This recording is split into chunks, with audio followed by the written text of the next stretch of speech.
Super. Thanks very much. All right, welcome everyone. Happy 2022. It's great to see so many new and friendly faces on the call today.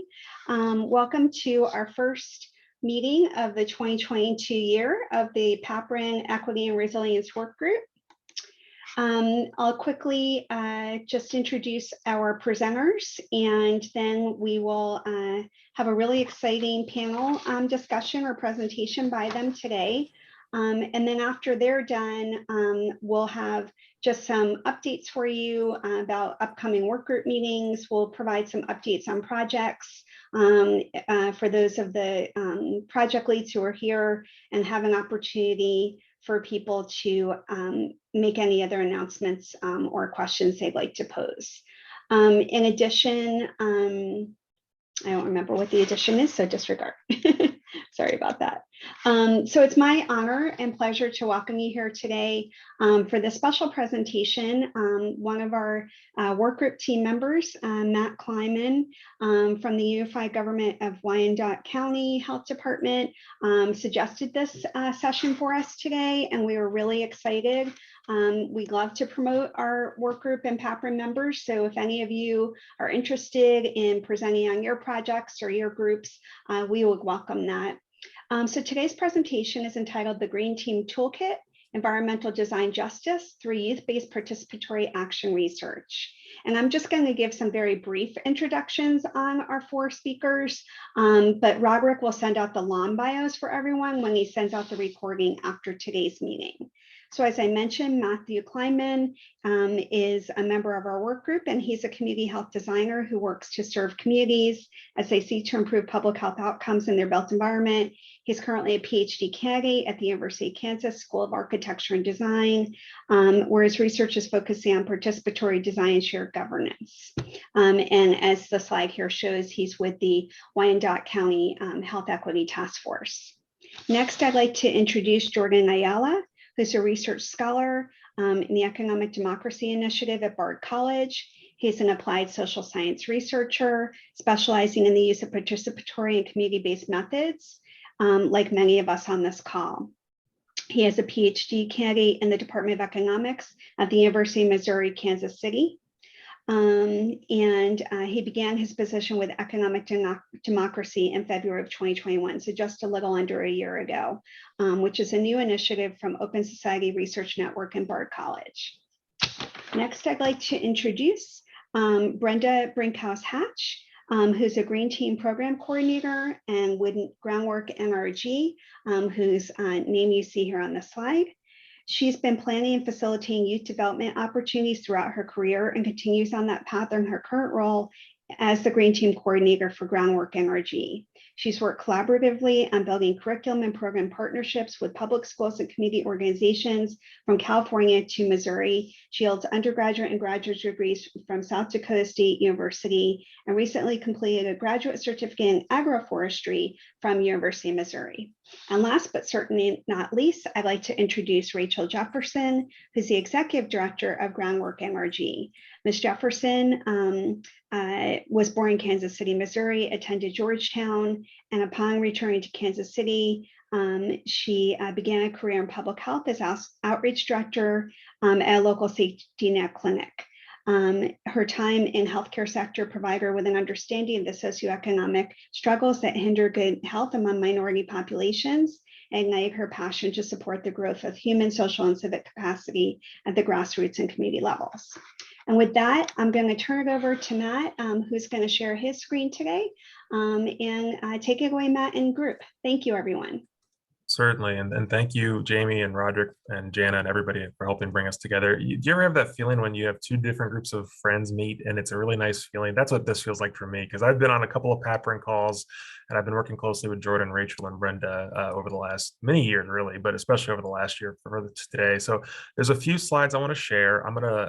We haven't coordinated this presentation as well as we probably could have, but I'm going to invite Rachel and Brenda and Jordan to jump in when they see fit. And we also are joined by Drotter and Esmeralda, two of our Green Team members. We might have more joining us later. So they're going to get a chance, hopefully you guys aren't camera shy, but share a little bit about your experiences with the Green Team Toolkit at the end of the presentation. So I just want to give that broad overview, and then I'm going to share my screen. And so I'll bounce between slides and invite those of you from our side of the presentation to hop in. But I'll try to give a brief overview, and then when it makes sense, kick it over to some of you other ones who want to speak on specific slides. But feel free to pause me at any time, interrupt me. I'm totally happy to make this more of a panel discussion, and we can, at the end, have more time for that. So the Green Team Toolkit is a collaborative process. I'll talk about that in a second, but it's really featuring the work of Groundwork NRG, the nonprofit organization who's most directly responsible for bringing a lot of the resources and the work together. And Rachel, I know will have a lot to share about them in a second. But the toolkit is a new process through 2021, and it does align with a lot of the efforts of the PAPREN group, and I'm sure it'll make more sense later. You'll probably have some questions for us. But in short, it's the four of us. It's Brenda, Rachel, Jordan, and myself working directly with youth from the Green Team. We'll show a slide of theirs later on, and as well as with our community members. And it was supported by the UMKC Health Equity Institute mini grant for advancing health equity, which I'll talk about in a second.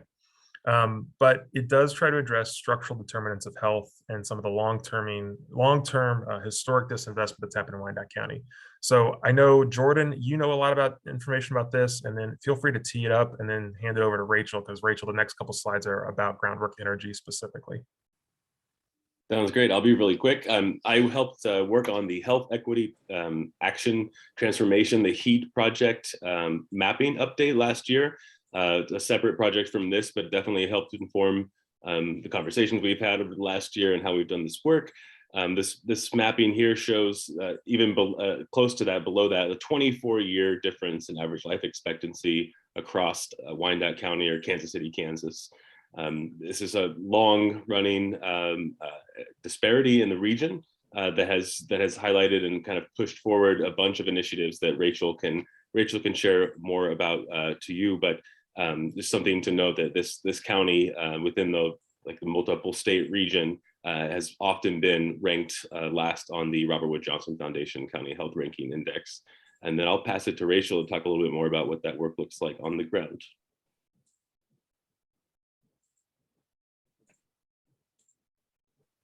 You're on mute there, Rachel.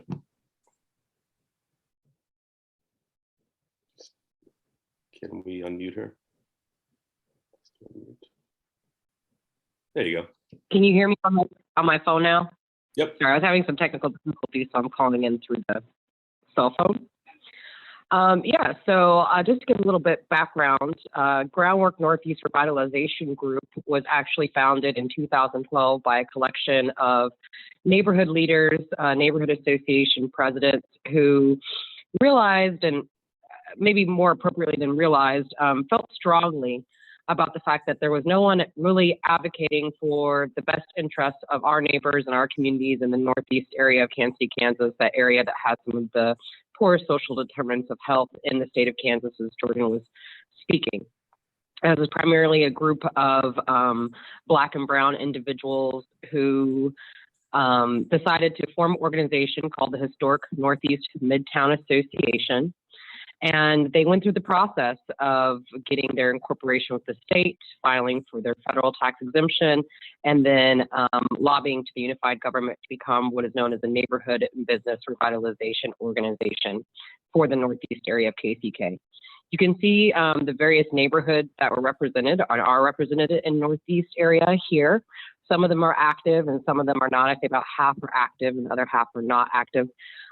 Primarily due to aging populations of people and that neighborhood leadership having kind of passed on over the years.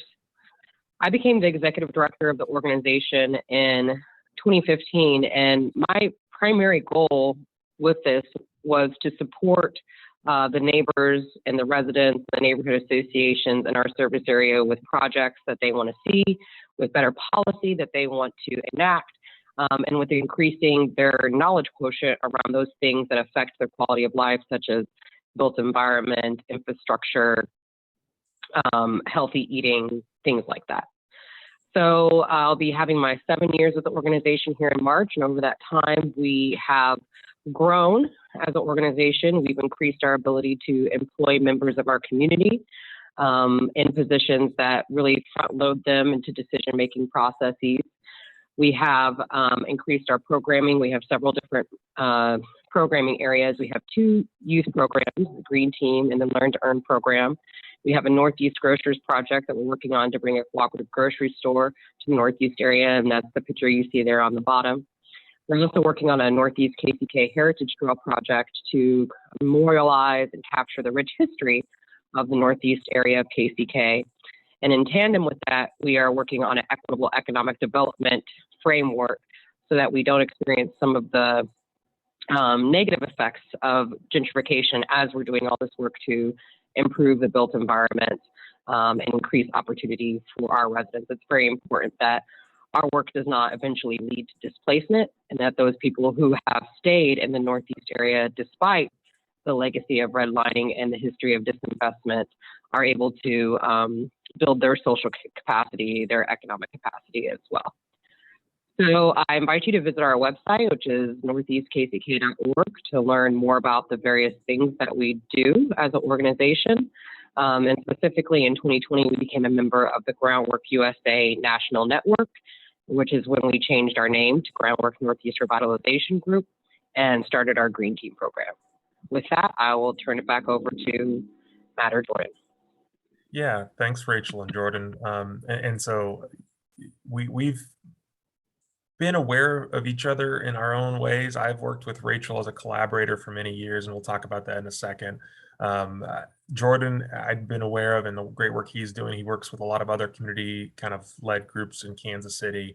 Brenda was new to the Groundwork NRG team, I think, when this project started, but we've built a great relationship through this. And when we proposed this originally, this was a proposal to the UMKC Center or the Health Equity Institute, and they had a kind of a Shark Tank proposal.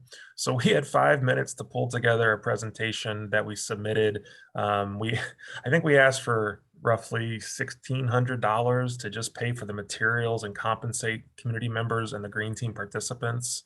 And they actually came back and upped it to $2,200. So with a very small seed of money, we're grateful for their support.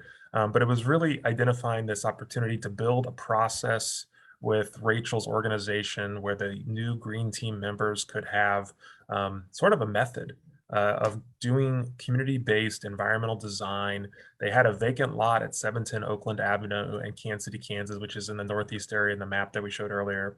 And then there was also an effort to look at Parkwood Park and Jersey Creek Trail. We ended up doing Parkwood Park twice in the summer and the fall. But the idea was that the youth participants of the Green Team would look at ways of bringing the community together, encouraging improvements through the green infrastructure and the built environment, and these would hopefully align with the increasing access to physical activity and addressing some of the social determinants of health. Just for this group to be aware of, there was a level of research that we were looking at, both in terms of how the process of neighborhood mapping, how improving access in vacant lots with community participation can activate vacant lots and green spaces for better access to physical activity spaces, better green spaces for mental health. And then also looking at park access explicitly, how we can improve park access can improve the rates of, address rates of chronic disease, which is one of the contributing factors to having low life expectancy rates in the Northeast area. So there is a number of other articles we're looking at, and we are framing this somewhat as a research proposal, which has been collaborative throughout the whole process of this last year. And so the Green Team Toolkit is effectively a method. I'll go through these next couple slides quickly, and then I'll turn it over to Brenda to kind of give some perspective on her role in organizing the Green Team. But the Green Team is a group that Brenda pictured here with a number of the Green Team members are doing environmental justice work in the Northeast area through Groundwork NRG in a variety of formats. And it builds upon the toolkit itself builds upon some of our past collaboration.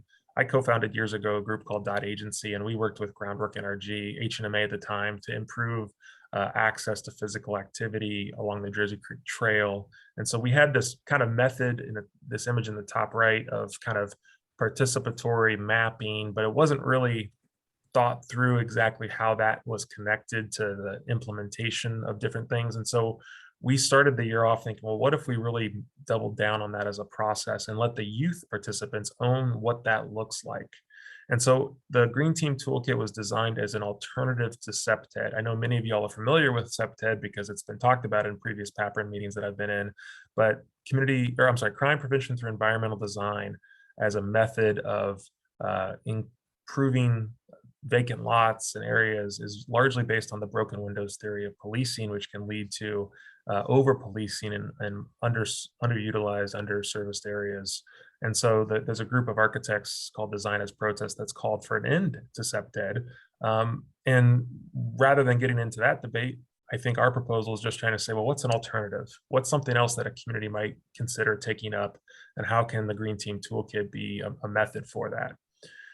And so we framed this all as a youth participatory action research process. And I'll turn over to Brenda here in a second. But what we invited the Green Team members to do is work alongside us to figure out what are the questions that need to be asked?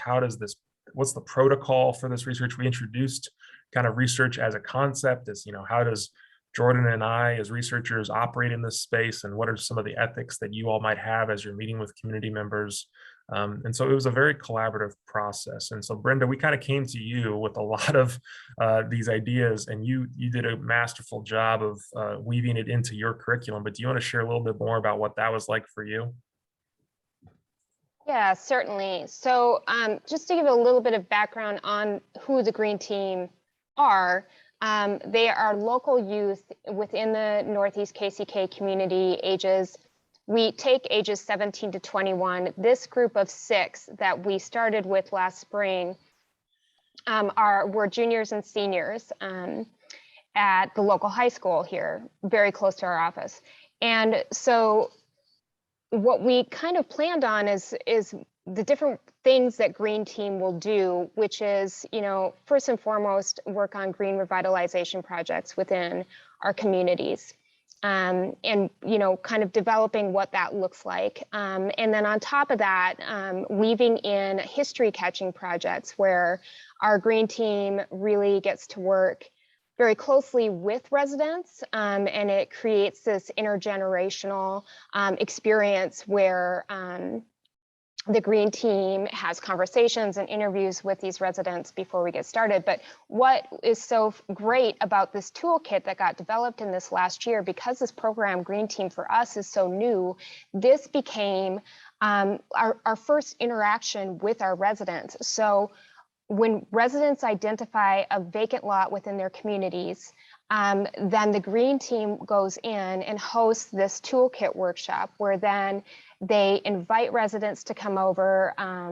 They worked out what this activity looks like. They have a large scale aerial map of that vacant lot. And then their role is educating residents about green infrastructure practices and what we could potentially install on that lot, but then also finding out what the community wants on that lot. So it is really collaborative as far as what the neighbors want and what Green Team, can do. And then they work together to design this plan of what this lot will look like. And they end up becoming these lovely community green spaces that incorporate things like rain gardens and native landscaping, living fences made out of trees, pollinator gardens, and all that stuff. The Green Team educates the residents on the importance of, but then the residents add what they want in there. So then they're adding solar streetlights and benches, bird baths and bird feeders to make these spaces really welcoming in the neighborhood. So it's just really, it's kind of become our first interaction within a community where they get to know the residents become familiar with the plan and the programming and the work that's going to be done. The Green Team not only plans and facilitates the Green Team Toolkit, but then the Green Team also installs and maintains these spaces. So the residents get to see us time and time and time again. We become a part of the neighborhood. And then we have neighbors coming over to join us in the work. We have some of the younger children that live in the neighborhood come and spend time with us when we're out there working, and they join in the work that we do too. So it's really been a really important part of what we do in the community. And helping us get this project work done. Thanks, Brenda. And I know, a big part of this has been focusing on environmental justice, but also bringing in participatory design.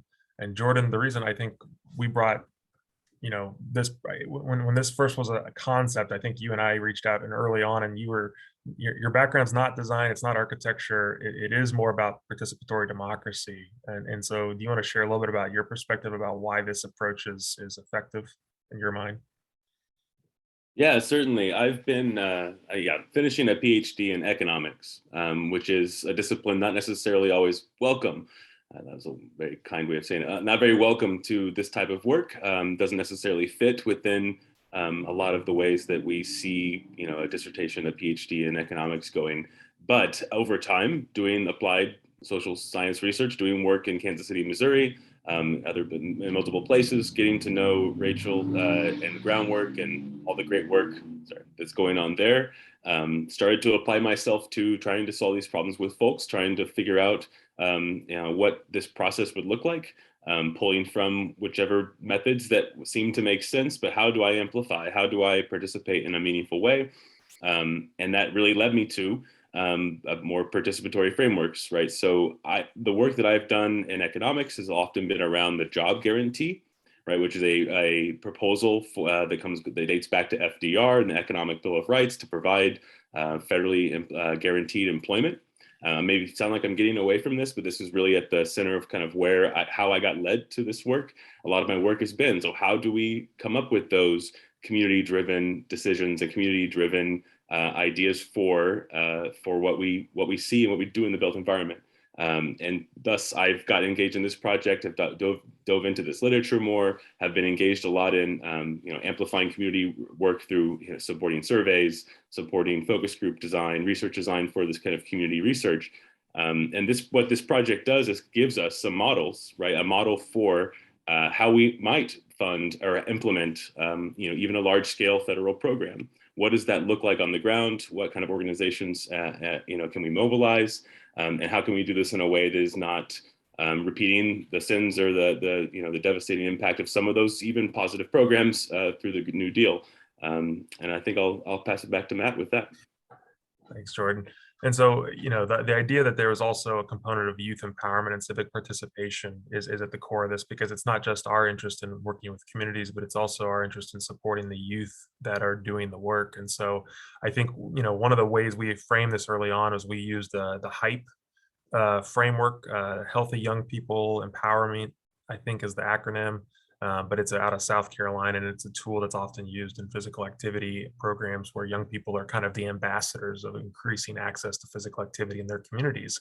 And so we adapted that as a quick kind of tool to survey the Green Team themselves, sort of as a bookend before and after. And so we were asking them questions about civic participation, and that's kind of the purpose of this whole process. In one of these photos, one of the people in the background was running for mayor.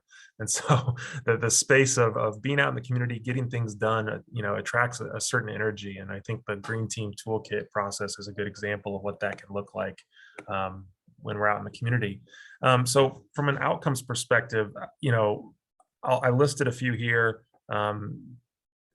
Brenda, Rachel, Jordan, feel free to weigh in. But specifically, it was about youth, empowering the youth in the Green Team, developing a clear process for engaging our communities, putting green infrastructure into spaces that had been disinvested in, and then really looking at what the communities wanted for many, many years in some instances, and trying to deliver even at a small tactical, scale with a limited budget, what we can do to encourage use and potentially, physical activity in these spaces. Three things we did not measure as outcomes, but I think are kind of implicit in the work is, are these spaces being used more frequently because they're more, owned by the community to some degree? The vacant lot on this photograph was one of our sites, and the resident on the right side of the white home on the right side of the image in the top right, there was a plan for where a tree ought to go and where the pathway to sit on top of the site would go. And I remember when we were out there, I asked the Green Team, is that what is the plan that was drawn before you met with him, what we're going to do? And they said, no, we're going to do what he wants because he's the resident who lives here. This is his space, and we want to honor his voice as a community member. So does the question there is, does it show an increased usage? It's a vacant lot. Nobody was really using it that much beforehand. So I would assume that's something to consider in the future uses of this type of process. Does that increased usage lead to increased rates of physical activity that are, substantial enough to track? And then does the process of bringing communities together lead to increase in social cohesion? So those are questions about potential outcomes. Rachel, Brenda, Jordan, anything else that you thought came from this? And there's a couple more slides from the green team members themselves that we'll get to, but I just want to throw it up to you all right now. Is there anything else that you think was a benefit of this process? One huge benefit that I know I've talked with Brenda about, and she can elaborate, is just that interconnectivity between that lot and the neighbors who immediately live on that block. I think sometimes when we approach projects, we think that we have to go super big, and if it doesn't touch hundreds and hundreds of people, it's not a success. But honestly, this project is a success for us because of the engagement that those neighbors have seen with that lot. And I don't want to steal her thunder, so Brenda can talk more about the ways that they can come over the lot and the seed sharing programs and things like that I've started. But that social connectivity is huge. And it's also a way that we can gain advocates for our power building movement in terms of the equitable economic development work that we're doing and preventing displacement. Yeah, and I can just pipe in on that. This particular lot that's on the slide here was the first vacant lot that we started work on last spring. And it was an incredibly challenging lot to work on. The topography has a very steep 8-foot slope on the side. And, it's a vacant lot. So, the soil's filled with concrete, and it's like an archaeological dig when you start planting in there. And it's very difficult, hard work. But we kept coming back. And I think what was important to us, Groundwork staff and the green team, is that this wasn't a one and done. We came back, we started with the community engagement workshop, the toolkit, to begin with, and I believe it was the end of April of last year. And then we were back that first week of May and broke ground and started planting. And then we came back again and we planted more. And then we came back again and we started building the trail. And we kept coming back every week and adding to it and checking on it and building on it. And the neighbors across the street here, you can see directly across the street, these two neighbors in particular, and many more on this block, began to come over to us and talk to us and work. And actually then by the fall, we had these neighbors coming over with bags, and they were harvesting the native flower seeds that were ready, had already sprung up. And so they were collecting seeds from us to take back to their home gardens. They were bringing us seed from things that they had grown in their yards and their gardens. And it was this whole beautiful exchange of seed sharing with these neighbors. And I think the consistency and the devotion that these youth showed on really taking care of this lot and working as hard as they did really showed at the end. I mean, we've made a really significant connection in that neighborhood, and then the next neighborhood that we started working on in the fall. So it really makes us feel like we have a very strong connection in the community now as they get to see us more and more. And these are the amazing green team, which I think we have at least 2 on the call. Yes, and I'll just have the last couple slides, but these are some of the comments and feedback. We had a debrief call a couple months ago with the green team, just saying, hey, what worked, what didn't work, what did you learn, what do you think about it, how's this affected you? And so I just wanted to share a couple of the responses. They learned that when they know how the process will help the community, they put more love and thought into the process. They liked that they were talking to neighbors in the park, and it made them feel better about what they were doing. And they made sure that they knew that they wanted them there. There was a really good discussion. I think Esmeralda is on the call about, Rachel said earlier that when we're improving access to physical activity in trails and parks, how do we know that this work isn't leading to the inevitable displacement of a community if that improvement starts to have a question about, well, who's this improvement for? And that was a part of our discussion. And so the point that the group made is that we were working with the community. This was the neighborhood who wanted to be a part of the process and became a part of the process. And so that was an interesting feedback from the green team. There's a lot of questions about skill development, that this could be woven into things like service learning programs.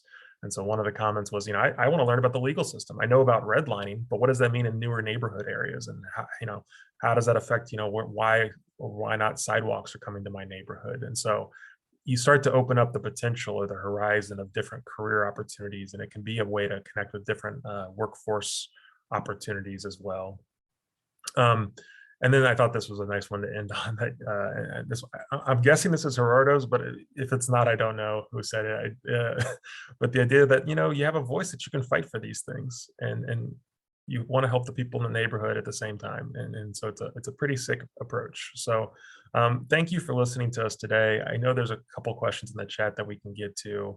But I'll stop sharing my screen now. And as Rachel said earlier, go check out northeastkck.org if you'd like to learn more information about Groundwork NRG, their green team, or any of the other programs that they're working on. With that, I'll stop sharing my screen.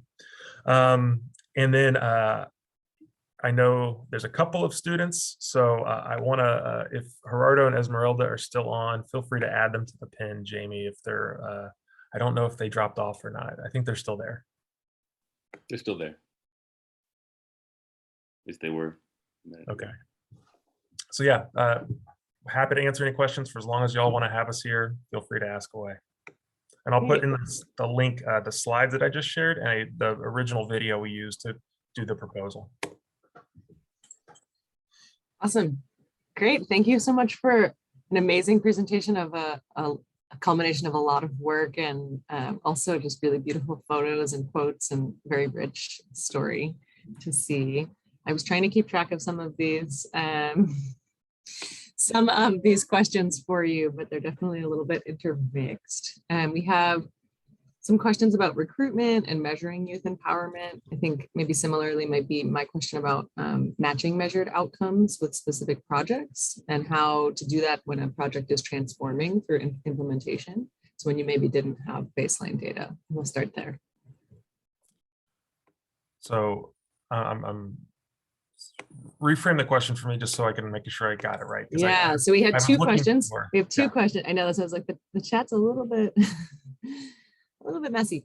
I just lost it now. So we have a question from Jocelyn asking how you recruited youth to participate and how you measured youth empowerment. And a kind of related question from me is kind of that I would love to hear ways that you matched measured outcomes for specific projects, especially when a project transforms as it's being implemented. So when you can't go backwards and get like new baseline data on something that maybe you end up realizing that project actually helps shift. So I'll answer the young people empowerment. I put the link into the chat. It's from South Carolina. They have a healthy young people empowerment framework. We adapted it. We gave it as a text-based survey. We had 6 to 7 green team members, so the numbers aren't staggering in terms of overall, and we're still sorting through some of the analysis, but that was how we were trying to measure empowerment. But it was also just really good a facilitated dialogue with the group, and I think that's been the most impactful for us. But Brenda to the recruitment and Rachel to the other kind of outcomes, feel free. Yeah, I mean, I tried to type in the chat real quick about that, but as far as recruitment went, we began recruiting this green team, the current green team, last spring, and it was all done via Zoom. So I made some connections to some local high school teacher and engineering teacher, and he let me come and do a presentation to his classes. So I did a couple that day, and out of that, out of all of those kids, I was able to recruit 2, but those 2 recruited for me. So out of, and I think if Gerardo's on the call, Gerardo was one of those students who reached out to me, and then he went ahead and recruited his sister and additional friends that he was hanging out with. So that's how that worked. I was just really felt incredibly fortunate to find these 6 youth. They just are incredible hard workers, super caring and thoughtful, and they've just been pretty amazing. Yeah, so that's how the recruitment went. So it was a little bit me, but it was a lot Gerardo. So, right. Yeah, and then in terms of like what I understand as a question, like how do you deal with the evolution of a project? I think that this model really responds well to that because there's nothing that's done in terms of Green Team Toolkit that's done outside of collaboration with the neighbors who are most invested in the property or the piece of land that the Green Team is working on. So there's regular meetings with neighborhood associations, regular flyering, regular conversations that happen between the Green Team and Brenda and those neighbors. And so the project just kind of evolves naturally through that. I don't think that we've been very strict in terms of the different types of interventions that we've looked to do on different properties. It really has been sourced from the neighbors. So for instance, in Turtle Hill, they said that they wanted to see some benches and a place to sit and stuff like that. So we just make that happen and that's what they want. So therefore you're not going to see a ton of change from what they have originally said that they wanted to see. And, you know, you might see some modification in terms of like, well, here's what we can do and here's what we can't do. But so far, the Green Team has been able to do everything. You know, they've installed solar lights, they've done living benches. At the 710 Oakland lot, the neighbor said, we want to see a bird bath. They got a bird bath. I mean, it's just been really, really cool. And so when you have that kind of collaborative, iterative relationship in the community, working side by side with residents and with our neighbors, you just see that the outcomes automatically match. You don't really have to focus on changing like outcomes based on your original project plan because your original project plan was always what the community, whatever the community wanted, right? That's the plan. We're going to do what the community wants. So when you come in with that framework, you don't have to worry about, oh, this, that, and the other, what have you. And I saw a question earlier about like funding. We've just kind of pieced together funding. I mean, it's amazing what these individuals have been able to do with what some would consider very limited funding, right? $2,500 here from Sierra Club or $5,000 here from the Mid-America Regional Council, getting donations of flagstones, stuff like that. So, you know, it's actually had a minimal amount of capital funding that we put into the various projects, but we've been able to source different in-kind donations. And one of the things that I think I know I'm most proud of is our ability now to have our Green Team on as part-time employees of the organization. That's been our major thrust since we started the program, was bringing them on so that they are fairly compensated. Just as we do with any of our other programming areas, we firmly believe that in an area such as ours, asking for volunteerism is not feasible, and that people need to be paid and compensated at a rate that you or I would be for their expertise, for their lived experience, and for their time. So I hope that answers that question. Yeah, great. And then I do have a request, a private request to hear the answers around the displacement question verbally, because there was a lot of really nice chat conversation going on about, anti-displacement policies and practices and efforts. So a reminder of the original question, sorry. I just had it and then I lost it. So Jamie had asked, this group is very interested in anti-displacement strategies. Would you provide some examples of the types of things your group is doing to address or counter gentrification, displacement from your development projects? And you've definitely touched on this a bit in the presentation, but you also gave a really lovely, Rachel gave a really lovely in-depth answer in the chat, and I'd love to hear that verbalized. Sure, I'll go ahead and read my answer in the chat because I did spend some time typing it out. So we've deployed a series of intermediate, short-term, and long-term interventions in regards to addressing counter-gentrification, anti-gentrification displacement. One thing is we're working with the local housing organization, Community Housing in Wyandotte County, on a minor home repair fund that our neighbors will actually manage themselves and decide who receives funds for minor home repair from that bucket of funding. And they're going to be going through a democratic decision-making process for that. We've also launched, or will be launching, a tool lending library where our neighbors will be able to check out various tools that assist them with minor home maintenance. And again, that's something that we heard from residents is that they need assistance with lawn care, snow removal. So kind of that step down from like, I need a new roof, but I just need someone to help me kind of keep up my yard and keep up my house, or maybe I don't have access to the equipment to do so myself.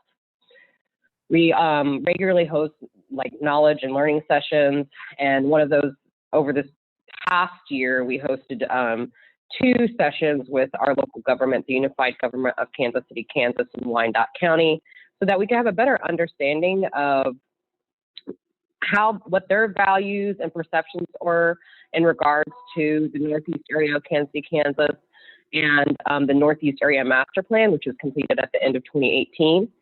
And so that was very helpful, because what we heard from them was that they actually share a lot of the same values that our residents share, such as community-driven decision-making and honoring the history and wanting to see healthy economic development. However, when you kind of align that with the actions that are taken by the local government, you see that there's a disalignment, right? And those 2 things actually don't match up. So that helped us in terms of, okay, how do we frame our projects and approach them about things and to kind of embed them in, these are the values that you said that you all, honor. And so how can we actually make sure that this is what's being translated through to community action when you're doing policy and when you're investing in different areas. Then particularly, we've helped some neighborhood associations and our local chapter of the Black Firefighters Association get land back. So one of our neighborhood associations had lost the parcel on 6th and Washington, which the green team installed the solar lights and the living fence on through a tax sale. And so we were able to provide half the amount of money they needed in order to get that property back into their name. It also had their neighborhood marker on it, so it was very important to them that they able to retain that piece of property. And so we walked through that process with them, as well as we were able to work with Pride to obtain legal representation from Kansas Legal Services to get 2 lots that had been erroneously taken by the land bank back into their name, and we were able to get a judge to set aside those sales. So reclaiming land that has been taken is another important piece of that. And then finally, we are in the middle of a campaign with 2 of our partners, Wyco Mutual Aid and the Community Housing of Wyandotte County, to rework the tax sale policy and tax delinquency issues that we see here in the Northeast area, KCK. And those groups, our group, and then those 2 groups canvassed, I think, over 150 homes, talking to neighbors who we believed were in danger of having their house sold through the tax sale based on the data that we were able to get from the delinquent real estate department. Of those, we identified about 20 some odd individuals who own or occupied homes who in fact were in danger of losing their home. About half of those individuals did not have any other resources to pay the back taxes on their home. And so then we fundraised over $15,000 to be able to help them stay in their home, and then advocated to our local government and our body of commissioners that there needs to be a really stringent look at the tax sale policy and how it seems to mostly disadvantage Black and Brown people who are living on fixed income or living with a disability, and looking at the inequity in that policy. So we were able to successfully advocate for continuance of the October tax sale, and we're working on that initiative in the meantime. Great.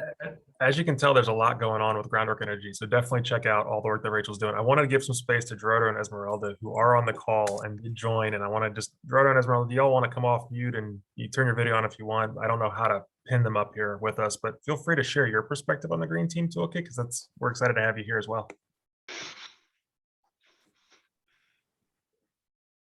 Okay. We're super dry. There we go. Hello. Hello. I'm Gerardo, I'm Esmeralda.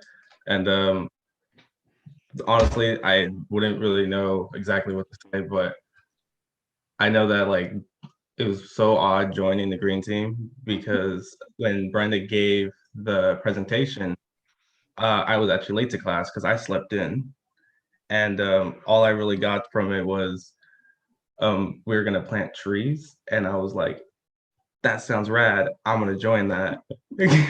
And I did. And then later on, I found out there was so much more to it. And I was so glad that I just found it interesting to plant trees because I've learned so much in the first few days of our meetings. I didn't know anything about redlining, of gentrification, of like the heat project.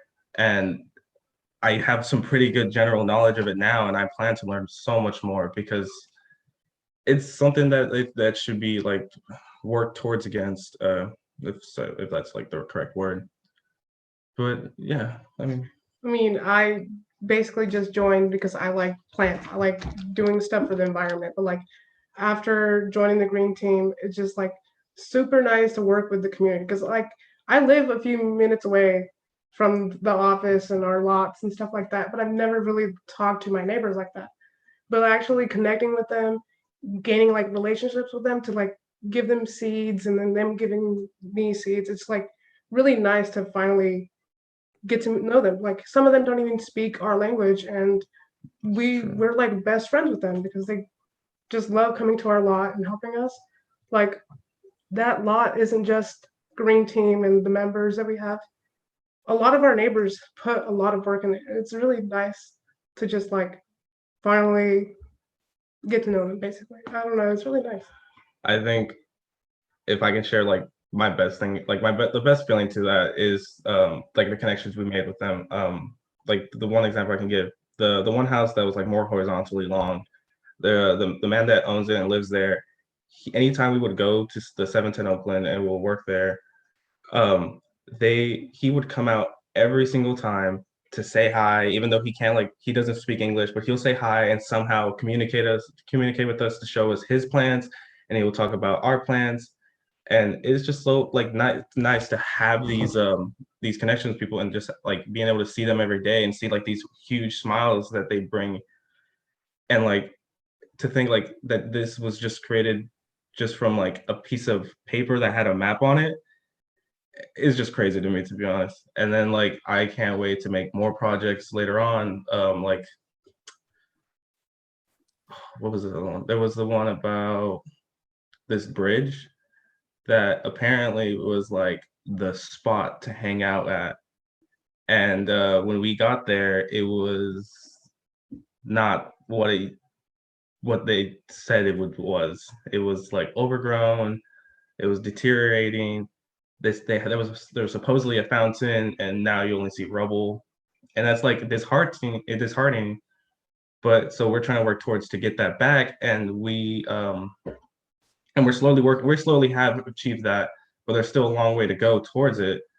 But even now, from like the little progress we have made towards it, it's already like bringing joy to the main person who like we've interviewed that told us about the place.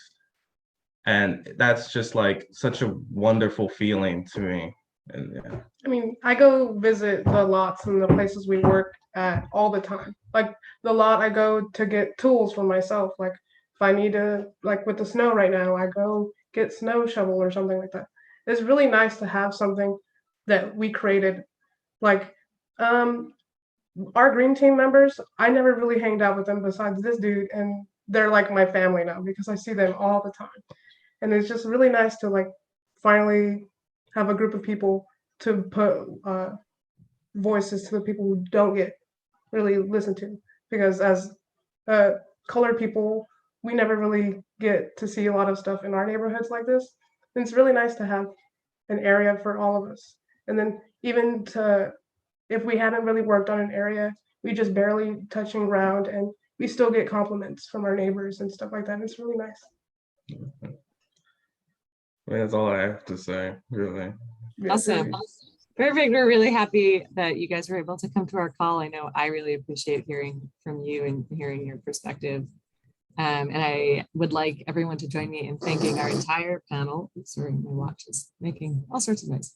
Yeah, and thanking our panel for not only working together, off screen, but bringing that to us in such a cohesive way where we can really appreciate and see everything that's been going on. And so yeah, I see some rounds of applause and thank you from everybody. And I will turn it back over to Jamie to close us out. Super. Thanks everyone so much. Really appreciate it. And Gerardo and Esmeralda, Roderick, who's our fellow, pinged me and said, oh my God, this is what he wants to do with his life, is to empower young people like yourselves. So